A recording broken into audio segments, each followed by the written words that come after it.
Olá, gente! Hoje eu estou recebendo Sani Figueiredo, ativista de direitos humanos e cidadania. Então não sai daí porque está começando mais um Arte Suburbana Entrevista.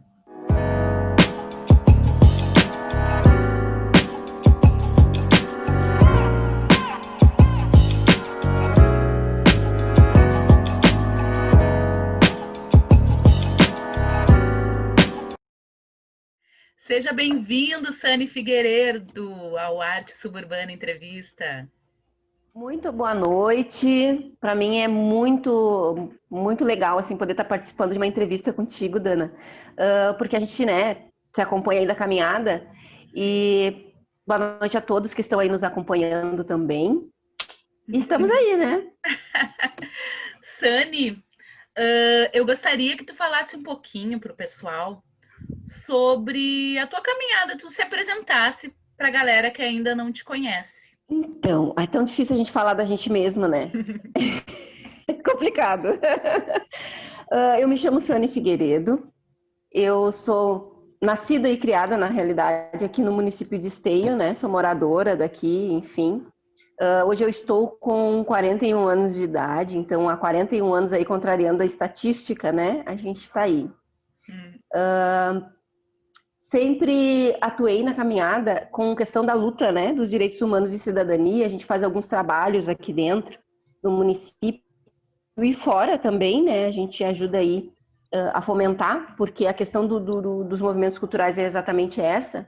Então, e a gente acaba se inserindo em vários grupos, né? Vários segmentos. E aí a minha caminhada, ela é muito isso, né? Muito baseada na filosofia do Ubuntu, né? Aquela coisa assim do eu sou porque nós somos. Então, a gente vai à medida sempre passando informação, enfim.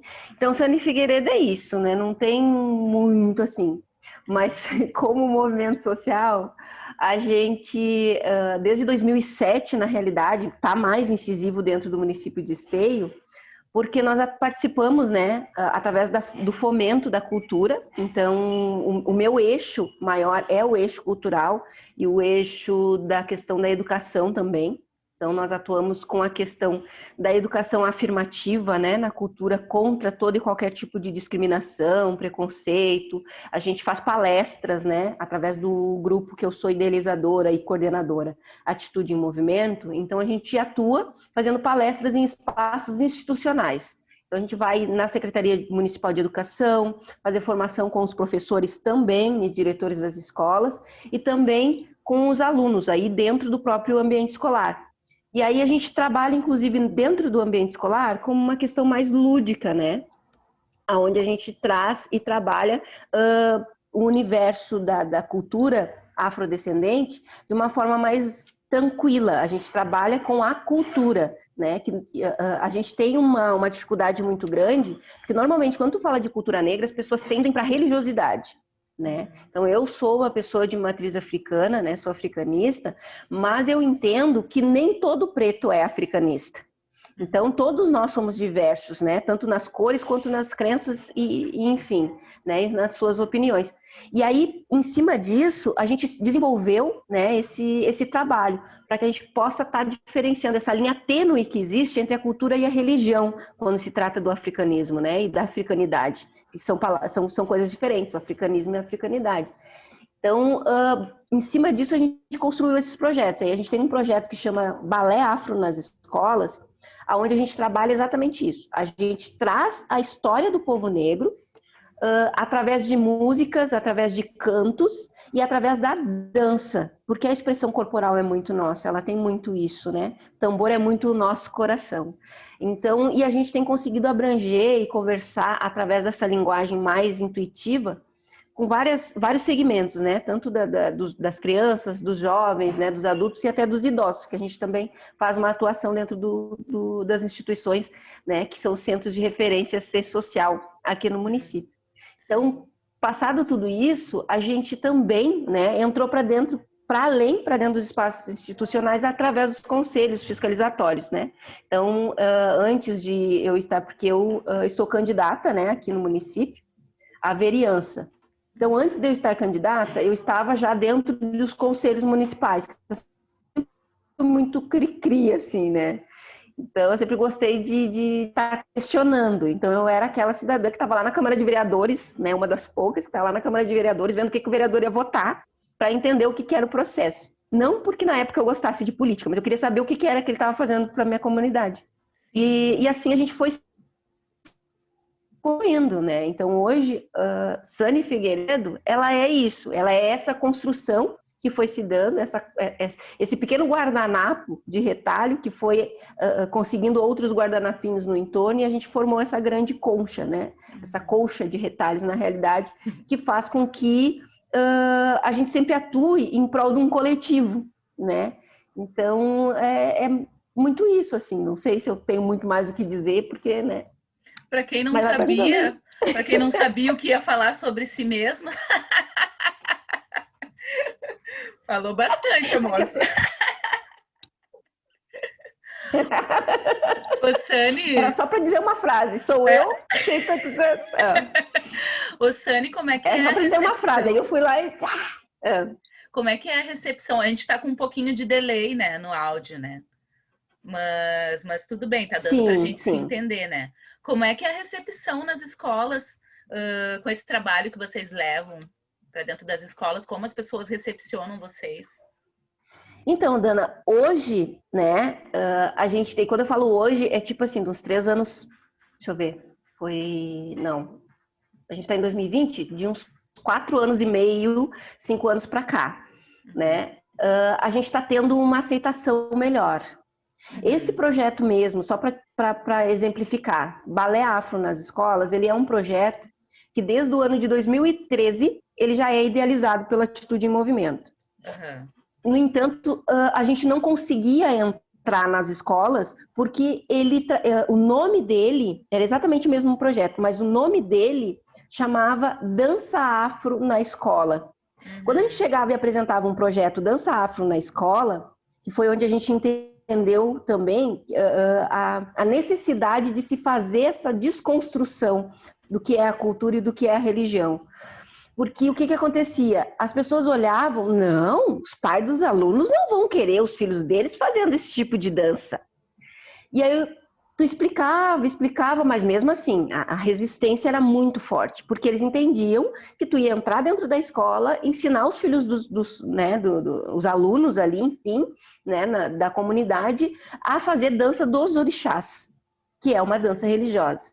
Só que não trata disso, né? Então, e aí até tu explicar que África não é um país, que África não tem só uma religião, que tem toda uma gama cultural, tem toda uma questão em cima da dança, da expressão corporal, né? E o passar adiante da sua história, do seu povo através do corpo, aí a criatura já não queria mais nem me ouvir, já tinha entendido que eu era macumbeira e não queria falar comigo, sabe? Então a gente tinha essa resistência, e a partir do momento que a gente começou a entender isso, a gente mudou o nome do projeto, exatamente o mesmo projeto, a mesma escrita. Só que no lugar de dança afro na escola é balé afro na escola. A balé todo mundo quer. Ah, sim, balé. E aí eles entenderam que não, é balé. Né? Sim, vocês deixaram um pouquinho o europeu. Aquele... entendeu? Foi aceitável. Aí a gente tirou Aí foi aceitável.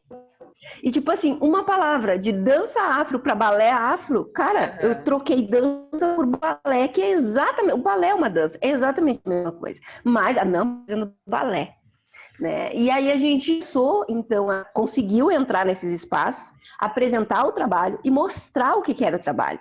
Tanto que uma dos ganchos do projeto é trazer para dentro da escola a história, né, da cultura afro, através de música, né, e de letras de músicas. A gente usa muito, né, a gente está usando muito a música da banda Reflexos, né, a antiga banda Reflexos, que conta a história de África com Bahia, enfim, ela faz essa imersão nos dois mundos, né, África lá e Bahia aqui, como somos unidos, enfim, numa mesma cultura, né, com a nossa brasilidade, enfim, africanizada. E a gente também usa muito uma outra letra, a última inclusive a gente usou a letra que é feita pela cantora Loma, que é da música Povo Negro, né? Uhum. E aí que ela fala o negro do Congo, o Benguela, e aí ela vai falando as nações, né? E os países africanos. E era muito legal, porque a gente acaba meio que sendo um educador dentro da escola, além da educação de dança.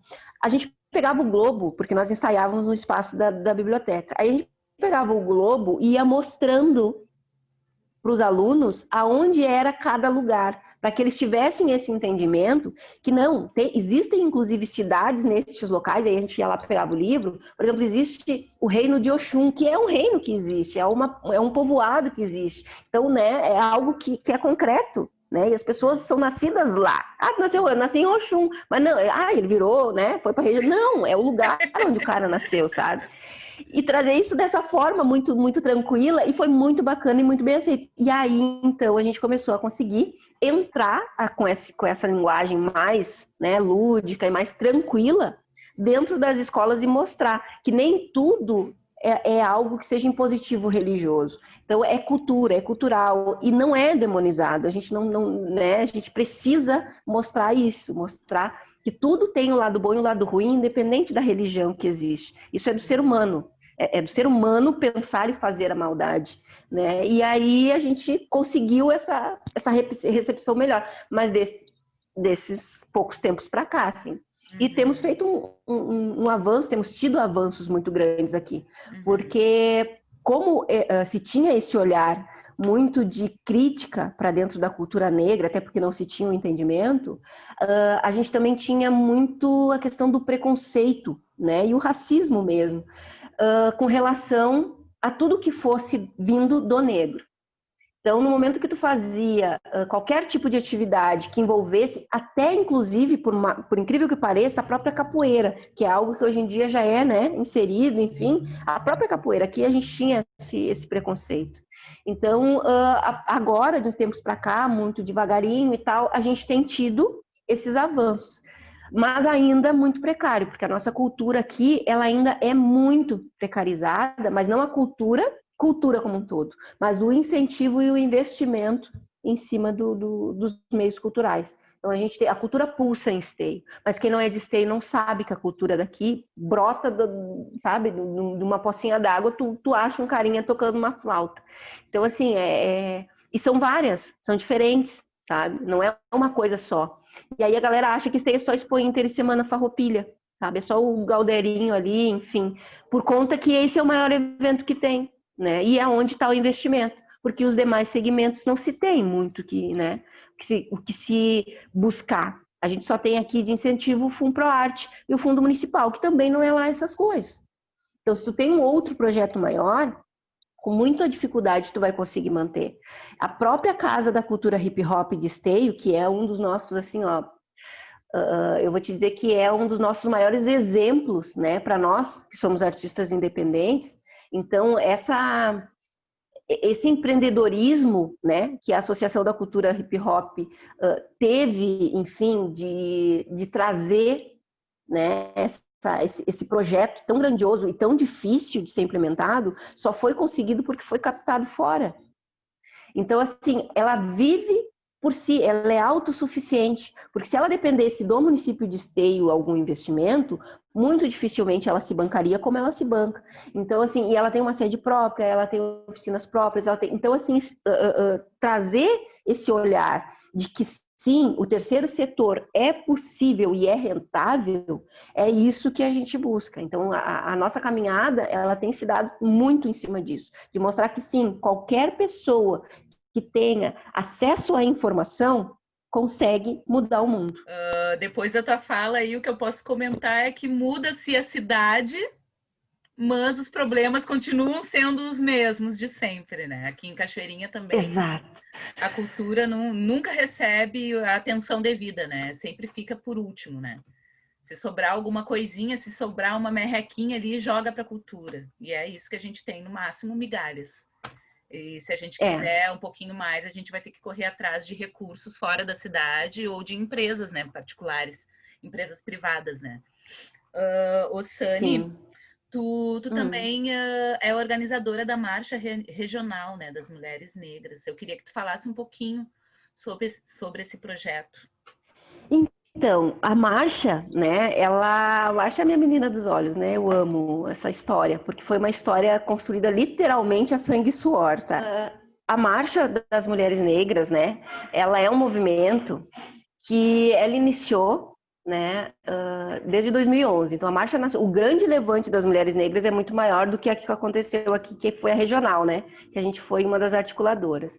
Mas o que aconteceu assim que a gente conseguiu acessar, né? Quando eu comecei a me inteirar nos coletivos, eu entrei junto ao coletivo que é o Grupo de Ações Afirmativas Afrodescendente, que é o GA. Hoje ele é uma rede, ele iniciou em Porto Alegre, Rio Grande do Sul, Nonoai, mas hoje ele é uma rede, né? E ele é nacional, inclusive eu também estou parte da articulação nacional do GA. Mas através do olhar, né, do Gilberto, que foi quem me puxou, assim, ele me mandou um convite e aí nós fomos numa formação. E aí nessa formação, em 2014, nessa formação as meninas estavam falando referente à Marcha Nacional das Mulheres Negras. E aí eu quis começar a me inteirar. E aí eu participei de várias formações. Eu disse, como é que eu faço? E as gurias, não, é bem legal, porque tal. E eu me apaixonei pelo slogan, que é contra, no caso, a gente marchamos contra o racismo, a violência e pelo nosso bem viver. E quando a gente perguntou o que era esse tal desse bem viver, cara, as mulheres, nós não sabíamos responder o que era o bem viver. Então aquilo ali me deixou intrigada, sabe? O que é o bem viver, afinal de contas? E aí foi onde a gente começou a interagir, a fazer formações. Então, a partir daí de 2014, eu participei de várias e várias formações em alguns locais, algumas imersões também, né, para entender o que é o impacto do racismo na vida de uma mulher negra. Então nós fizemos um retiro, né, em Águas Claras, que foi muito importante para mim, para o meu entendimento de quem eu era nesse universo, porque até então é muito vago tudo que tu aprende, porque tudo fica muito solto, tu fica muito revoltada com muitas coisas, enfim, mas tu não entende quem é tu no meio disso tudo, desse processo. Né? Então a gente está tão abalado psicologicamente porque nós nascemos e convivemos com isso todos os dias. E aí então tu meio que te perde no caminho. Quem eu sou? Né? O que eu quero? O que eu vou fazer da minha vida? Eu vou só sobreviver a isso? Eu vou tomar as rédeas? O que eu vou fazer? O que eu posso fazer? Que até então tudo a gente não pode. Né? E nessa imersão a gente conseguiu esse vamos dizer assim, explicitar isso, sabe? Explanar isso de uma forma muito bacana, assim, muito bonita. Muito choro, muita psicologia, muito lindo. E aí, depois disso, a gente começou a participar, então, lá na sede, né? Se não me engano, foi do Sincerf, junto também com o Movimento Negro Unificado, porque algumas mulheres do Movimento Negro Unificado, também estou filiada ao Movimento Negro Unificado no Rio Grande do Sul, algumas mulheres começaram a interagir também na questão da marcha, e aí a gente foi unindo várias mulheres da Marcha Mundial de Mulheres, mulheres negras da Marcha Mundial de Mulheres, mulheres do Movimento Negro Unificado, então as pretas foram, né, se aquilombando. E a partir daí, a gente começou a fazer uma articulação para levar uma delegação a Brasília. Como é que a gente vai fazer? Passagem de avião, papapá, e fomos correndo atrás. Só que para variar, a gente não tem dinheiro, né? E aí fomos correndo atrás das mobilizações, enfim. E aí eu, muito empolgada com tudo aquilo, que tudo para mim é muito novo, muito lindo. Nossa, eu tô me descobrindo, tem que trazer umas pretas para descobrir comigo. E aí então comecei a conversar com as minhas pretas, né? Potentes em esteio. E aí fui conversando com as gurias aqui, e as gurias ficaram super empolgadas e começaram a me acompanhar nesse processo em Porto Alegre. E qual não foi a minha surpresa, quando na finaleira a gente descobriu que Porto Alegre não teria uma marcha das mulheres negras, porque todas as pretas que estavam envolvidas na articulação estavam também na articulação nacional. Então elas não teriam tempo hábil para fazer uma marcha das mulheres negras. E aí eu disse assim, meu Deus, o que eu vou dizer para Dona Maria, aquela que lava a roupa para fora, que veio a Porto Alegre de esteio comigo, que está aqui empolgada, querendo participar disso tudo. Porque ela também se descobriu e está tão interessada quanto eu em saber mais sobre isso, em conhecer mais sobre isso tudo, sobre a sua história, sobre quem ela é. E aí eu fiquei pensando nisso, e aí eu conversei com uma das meninas que estavam junto comigo, que nós levamos para lá, que até também é uma das pré-candidatas aqui, só que por um outro partido, né, que é a Tita. Aí eu conversei com ela e disse assim, Tita, e aí, topa essa loucura comigo? Ela olhou para mim assim, porque a gente não vai, como é que a gente vai fazer para dizer para elas que elas não vão poder ir, porque, né, e tal. Como eu estava na articulação nacional, de uma forma ou de outra, eu conseguiria ir, e a Tita, por ser de um partido que tinha um sindicato, também conseguiria ir, mas aquelas que vieram com a gente, não. Aí eu disse para ela assim, nossa, aquilo, sabe, me caiu os butiá do bolso. E aí eu disse, não, então vamos fazer? Vamos. Tu vai comigo, viaja nessa maionese? Ah, se tu for, a gente vai. Então, beleza, vamos, tamo junto, misturado. Começamos a correr rua. E ali a gente bateu em todas as portas dos vereadores aqui do município. E a gente já ouvia as respostas que a gente já sabe que eu ouvi, mas o não a gente já tem, a gente corre atrás do sim. E aí a gente foi em vários locais, enfim, e conseguimos o mínimo de estrutura junto ao gabinete do vice, né, que seria a comunicação, o carro de som e o pessoal da guarda para poder fazer a parada do trânsito. Vamos fazer a marcha regional em Esteio? Vamos. Falei com as gurias da Articulação Nacional, disse, olha, estou organizando uma marcha em Esteio. Se eu fizer a marcha lá, vocês vão? Ah, mas tu acha que tu vai conseguir? Vou. Vocês vão? Ah, daí a gente vai, porque, tipo, pega o trem, tá aqui, né? Ah, daí a gente vai. Então tá. E ali a gente começou a correr atrás para trazer o pessoal do Vale do Paranhana e a galera assim. E aí a gente teve o auxílio das meninas da Marcha Mundial de Mulheres. Guria, tu não tem noção. Foi lindo. A gente preteou a Presidente Vargas, que é a nossa via principal. Assim, ó, era uma negrada e aí tinha as mulheres à frente e os maridos atrás, porque o protagonismo era da mulher negra, e os maridos atrás. Sim. Cara, até hoje eu me arrepio de lembrar disso. E com toda essa mobilização e essa força que a gente conseguiu amparo para levar uma delegação de Esteio. Então, aquelas mulheres, né, elas já estavam super felizes que elas participaram da marcha das mulheres negras em Esteio, né, que era regional, sim, que foi a única no estado do Rio Grande do Sul. E aí a gente conseguiu, então, alocar elas para que elas fossem em ônibus, junto com a Marcha Mundial de Mulheres, para Brasília. Meu, as pretas, assim, ó, sem custo algum, sabe? E aí tipo a Dona Maria Lavadeira. E hoje, elas estão, e o negócio foi tão grandioso que muitas dessas mulheres, hoje, elas estão à frente da militância dos direitos pelo movimento negro, aqui no município de Esteio, que não tinha nada, sabe? Então, foi muito legal, muito bacana, e essa é uma história que a gente disse assim, ó, até hoje me emociona muito, porque ver o brilho, sabe? Não tem dinheiro que pague, cara. Não tem, né? E o fato de hoje eu estar aqui e eu ser a Sani Figueiredo que sou hoje, se dá muito a essas histórias, a esses olhares, sabe? Que é isso que me motiva, sabe? São essas pessoas que fazem eu ter vontade de ir à frente, assim. Ao final, a marcha, então, ela acabou formando novas lideranças dentro do movimento negro. Coisa exatamente, ela, né? Foi uma grande formadora. Foi muito linda, assim, ó. Foi não, né? Porque as meninas ainda seguem em marcha, até que todas estejamos livres. Que show, nossa, maravilhoso, né? Linda essa história, Sani. E tu também, tu participa da comissão de heteroidentificação. Eu tive que perguntar para ti o que era, porque eu não sabia o que era. Heteroidentificação de cotas raciais no Instituto Federal de Canoas.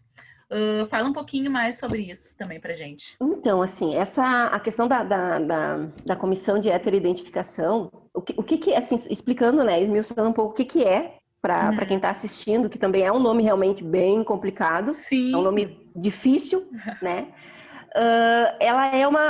Essa é uma nomenclatura que ela foi criada juridicamente, tá? Para definir a comissão que vai julgar, né, vai ali, julgar não, nós vamos avaliar quem é o cidadão de direito da política afirmativa. Porque quando surgiu do processo das cotas raciais, como, né, muita coisa em nosso país e fora dele também, surgiram também os processos de corrupção para essas políticas de cotas raciais. Então, muita gente que não era nem preto, nem pardo, nem indígena, se autodeclarava, porque até então o documento que validava a política era o quê? Uma autodeclaração. Então, eu podia ser alemão, nascido em Caxias do Sul, de família tipicamente alemã ou italiana, não sei quem é de Caxias, tá, gente? Me perdoem. Mas, né, um exemplo de pessoa branquíssima, tá? Chegar lá e se autodeclarar negro, levava na universidade. Por mais que a atendente olhasse e visse que era mentira, ela não poderia dizer, porque a pessoa está se autodeclarando oficialmente negro. Então, isso fazia com que essas cotas não fossem destinadas para onde teriam que ser destinadas. Muitas pessoas também faziam isso por acreditar que para poder passar, né, pelo processo das cotas raciais, tinha que ganhar só... não, se eu tirar 420 no Enem e não zerar a minha redação, eu estou dentro pela cota racial.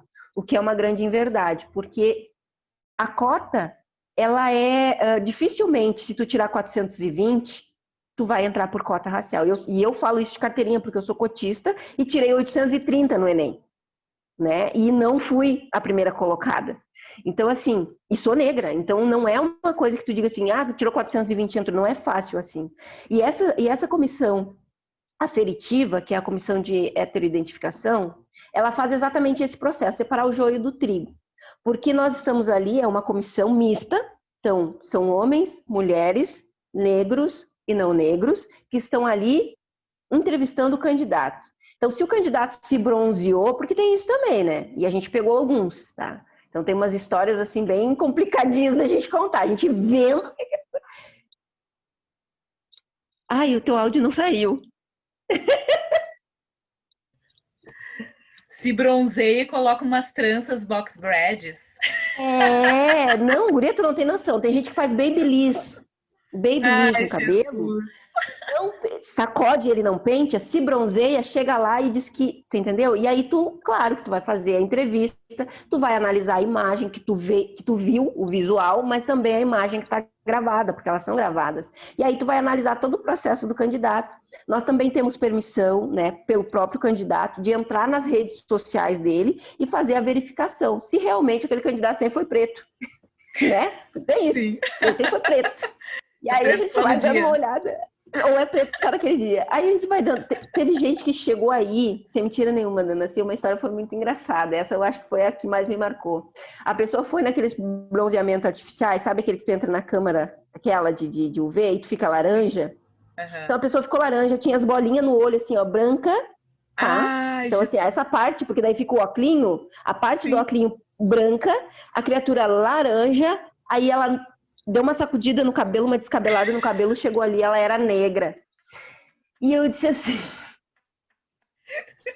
A gente olha, claro que a gente tem que ser profissional, a gente olha e a gente, né? Porque não tem como tu dizer. Gente, agora a gente dá risada, tá? Mas é complicada a situação, porque tu fica olhando pra... E a pessoa seríssima, sabe? E aí tu diz, meu filho, né? Não, tudo bem, a gente ouve o que a pessoa tem para dizer, ela responde a pergunta que tem que responder e passa o processo. Só que assim, ó, para as pessoas que tentam, né, se fazer passar por negro por um dia, né, eu queria ver se pudesse ter a vivência do negro de verdade por um dia, se eles iam querer fazer isso. Eu acho que não. Ninguém quer. Tomar jirico da polícia, né, pegarem todas as coisas e jogarem na... Não, isso aí ninguém quer, mas tá. E aí é complicado. E aí o que aconteceu, assim, essas pessoas que não passam pela aferição ali, pela comissão, né, de heteroidentificação, elas voltam para ampla concorrência. Uhum. Só que lá na ampla concorrência, ela vai concorrer pela nota, aí ela vai concorrer pela nota dela, entendeu? Então, se a nota dela não for uma nota, né, razoável, que coloque ela porque daí tem aquele processo de notas de corte, enfim, né? Então tem todo um processo que é o que ela não quer passar, porque o processo da cota racial, se tu passou ali, tu tá naquela colocação, tu comprovou, tu passou pela comissão de heteroidentificação, então dali é só fazer a tua matrícula. Agora, se tu tá na ampla concorrência, tu tem que aguardar todo o processo das notas de corte, como é que tá, quem é que ganhou a mais nota, a nota maior, quem é que ganhou a nota menor, e a partir daí é feito um balanço para saber quem é que vai ficar, quem é que sobe, quem é que desce. É esse o processo que essa galera que tá fazendo corrupção na cota que não quer passar. Porque provavelmente ela ficou dormindo na aulinha, né, da matemática, e aí ela bombou lá no Enem e não consegue entrar. E aí ela vai para a cota, porque na cota ela não vai passar pela nota de corte.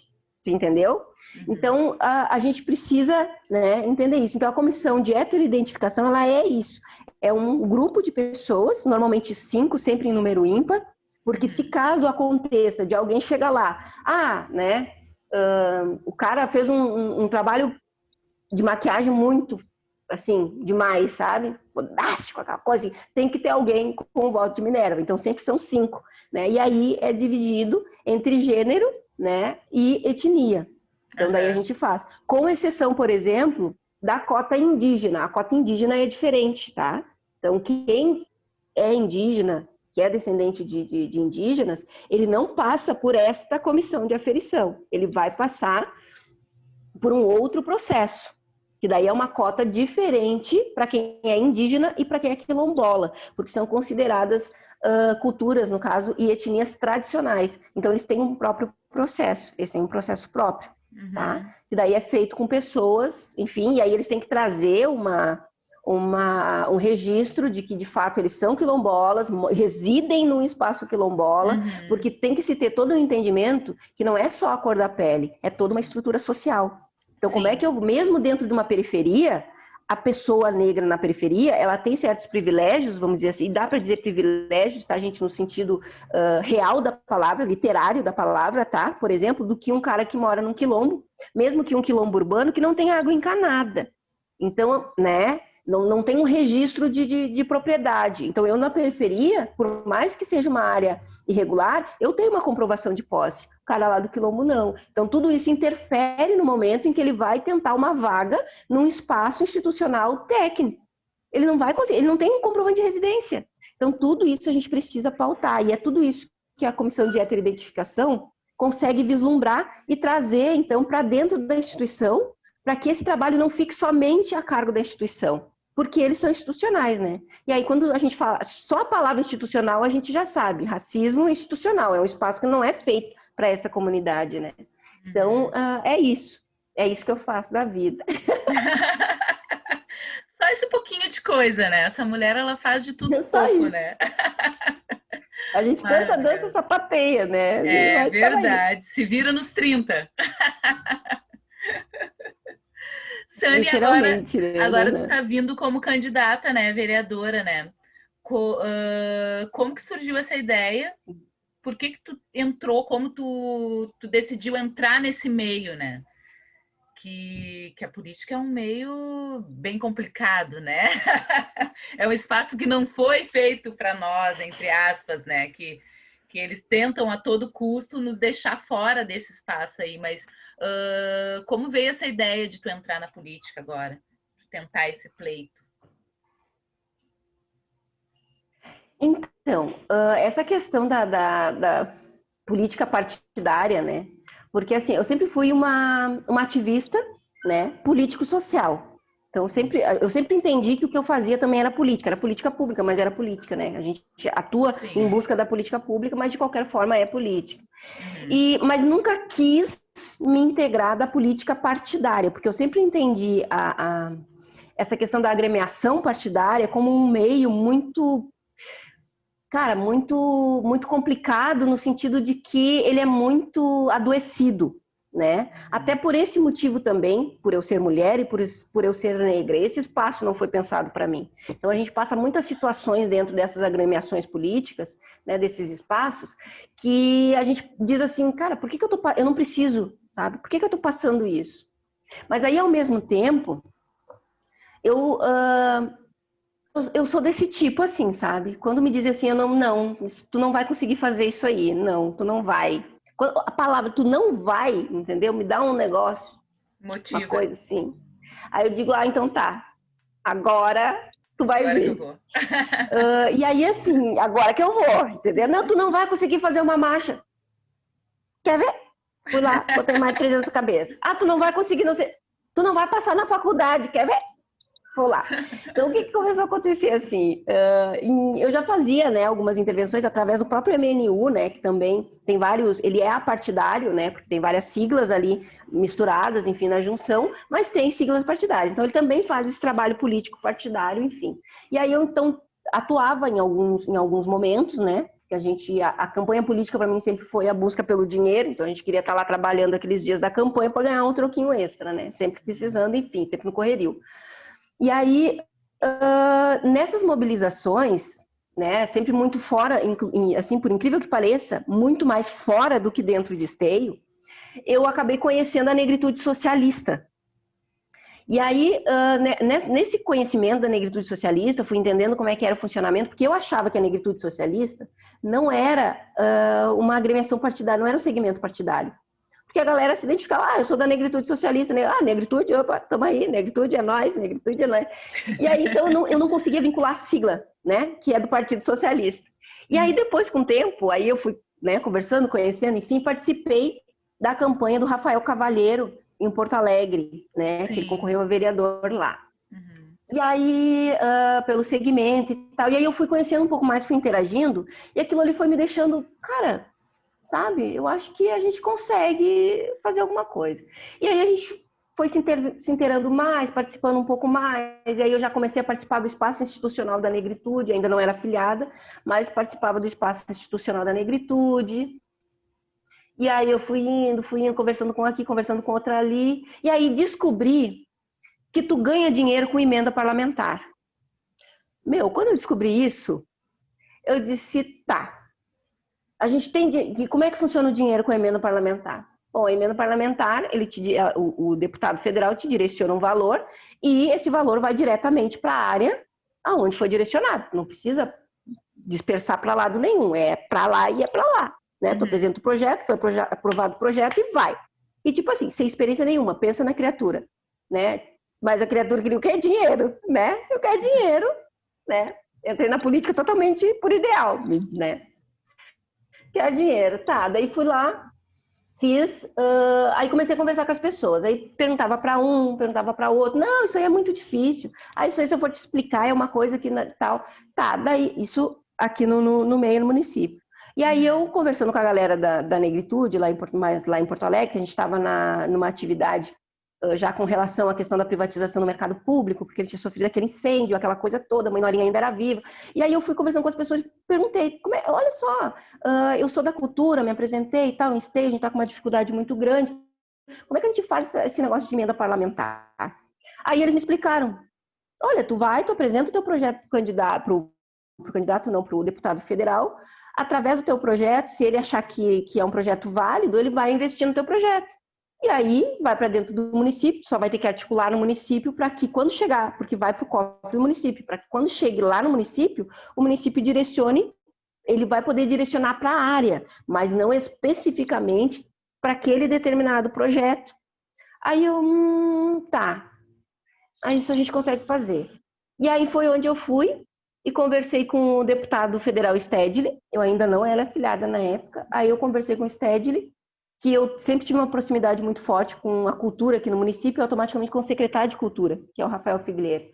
E aí a gente conversando, e aí, tá, o que a Casa de Cultura precisa? Ah, a Casa de Cultura precisa disso. Eu queria arrumar o palco, né? Porque eu participei do primeiro grupo de teatro da casa, e a parte ali do auditório, que é lindo, né? Convido quem quiser vir aqui conhecer, não conhece ainda a Casa da Cultura de Esteio, né? No Fredina Araújo Gaia. Então, é um espaço maravilhoso, amplo, grande, lindo aquele palco.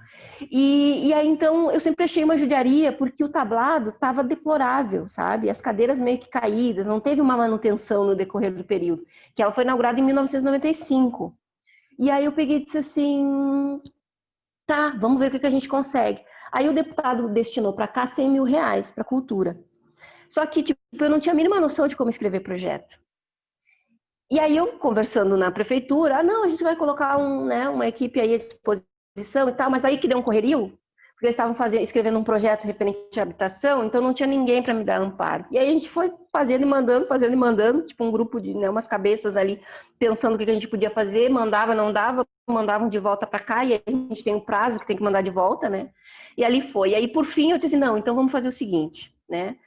Para não virar em compra de câmeras fotográficas, que não vão ter os fotógrafos e as oficinas de fotografia, né? Porque não podia, segundo eles, contratar com aquele dinheiro, e o município não tinha dinheiro para fazer essa contratação. Então vamos fazer o seguinte, joga para a Casa de Cultura. E aí, então, hoje, através desta emenda parlamentar, e aí, nesse decorrer desse período, porque a emenda é assim também, tu destina ela, mas ela leva um tempo, né, para ela entrar. Isso foi, a gente conversou em 2017, se não me engano, e a gente foi conseguir, ela entrou em início de 2018, foi? 19? Ela entrou em, preciso de, entendeu? Tem que ter alguém aqui. Ela entrou em 2019 e aí, agora em 2020, que foi feito, então, a climatização total, porque daí passa por editais, enfim, né? A climatização total do espaço da Casa de Cultura. Então, hoje, a nossa Casa da Cultura de Esteio, do Fredina Araújo Gaia, aos 25 anos, que esse ano é aniversário dela de 25 anos, ela recebeu total climatização por conta de uma emenda. E hoje, agora, eu sei como é que é o caminho. Então, eu sei escrever projeto para emenda. Então, agora eu vou conseguir escrever. Aprendi o caminho das pedras. Então, aí agora a gente vai conseguir fazer o que era, né, a intenção lá no início, que era trazer para esse valor para que a gente fizesse um projetão que comportasse o ano letivo inteiro, né, atividades durante o ano inteiro, que culminassem, e aí unindo todos os eixos da cultura, que culminassem numa grande feira cultural, porque a gente tem um espaço aqui que tanto o Galvani Dornelles Guedes, que é o nosso parque Galvani aqui, quanto o próprio Parque de Exposições Assis Brasil, então fazer um quilombo imenso, e todas as culturas ali, feiras de empreendedorismo, então esse projeto comportaria tudo isso. Só que eu não conseguia escrever esse projeto porque eu não sabia. E aí, então, dessa vez a Casa de Cultura foi climatizada, foi beneficiada. Então, agora que eu já sei o caminho das pedras, já sei como fazer, já sei escrever, já fiz curso de formação, aí a gente consegue escrever para que possa trazer, então, novos incentivos para dentro do município, para fazer atuações integradas durante o período do ano inteiro, né? Isso era algo que tinha sido projetado para este ano de 2020, no entanto, em função da pandemia, a gente, né, várias coisas aconteceram e tal, e aí a gente não conseguiu fazer isso. Mas para mais adiante a gente vai conseguir. E o fato de eu me colocar como candidata a vereadora hoje, né, pelo Partido Socialista Brasileiro, que foi o partido que me explicou e me acolheu e me passou todas essas informações sobre as agremiações políticas, além de que eu já, sem querer querendo, eu já era uma admiradora de um dos fundadores do PSB, que é o Ariano Suassuna, né? Então o Alto da Compadecida para mim, meu Deus, né? E aí é muito a nossa cara brasileira, assim, aquilo lá. E aí eu disse assim, né? Vou entrar nesse partido, vamos ver como é que a gente faz. Se ele se perdeu em algum momento, a gente consegue, porque o berço dele é socialista, é o social. Então vamos ver se a gente consegue fazer alguma coisa diferente. E temos conseguido. A gente tem conseguido construir bastante coisa, junto ao segmento da negritude socialista. Hoje também a gente tem, né, e isso é muito do que a gente vem aprendendo. Hoje a gente tem uma frente permanente, uma frente parlamentar permanente em defesa da equidade racial na Câmara de Vereadores, que foi aprovada, né, juntamente com o Partido Progressista. Na realidade, ela foi proposta pelo presidente da Câmara, que era o Euclides, que era do Partido Progressista, que foi um diretor de uma das escolas, que eu também acabei fazendo um projeto lá dentro, e eu auxiliei na construção desse texto, né? Então, para que se trouxesse, de fato, nada de nós sem nós, né? Então, a gente construiu, ajudou a construir, e conseguimos passar por unanimidade esse texto, e hoje nós temos, né, ativo na Câmara de Vereadores a frente permanente pela busca da equidade racial no município. E, para além disso, a gente também consegue construir, né, com toda essa movimentação, uma coordenadoria de igualdade racial para dentro do município de Esteio, para a gente começar a captar, então, para dentro de vários espaços, porque essa coordenadoria ela não atua só na cultura. Então, a cultura, saúde, educação, cidadania, então são coisas que a gente vai, né, buscando e vai aprendendo ao longo do caminho. Mas isso são olhares que a gente foi desenvolvendo. Porque eu vou ser bem sincera contigo, até 2016, final de 2015, eu era uma figura completamente anárquica. Eu não reconhecia esse sistema, porque esse sistema não me contempla. Então, era aquela situação, se há governo, eu sou contra, né? Em função disso, em função de não ver que tudo tem os dois lados. A moeda sempre vai ter os dois lados. E se ela tem os dois lados, tu consegue equalizar, né? Tu consegue equalizar a soma, né? Enfim, a equação ali, para que a gente possa estar trazendo, mesmo que dentro deste sistema que não foi construído para nós, algo que seja nosso. Porque a gente consegue, né? Até porque as nossas leis, até a Constituição, são arcaicas. Então a gente consegue desconstruir muito, até porque a nossa realidade não é mais aquela, né? Então a gente consegue desconstruir muita coisa para construir outra.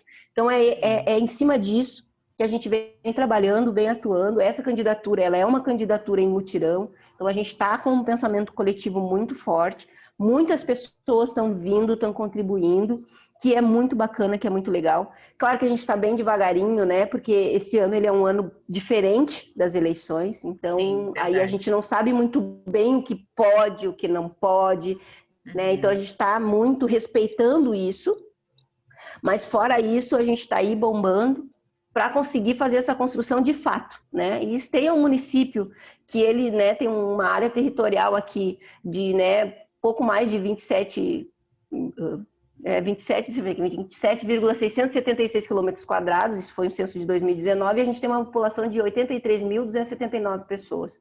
Isso agora de 2020, essa é a população estimada. E aí a gente pensa assim, cara, a gente tem toda essa população, a gente tem quase 100 mil moradores no município, no entanto, a gente é o menor município do Brasil, né? Então, é possível tu chegar até essa população e fazer uma construção, né, dentro disso.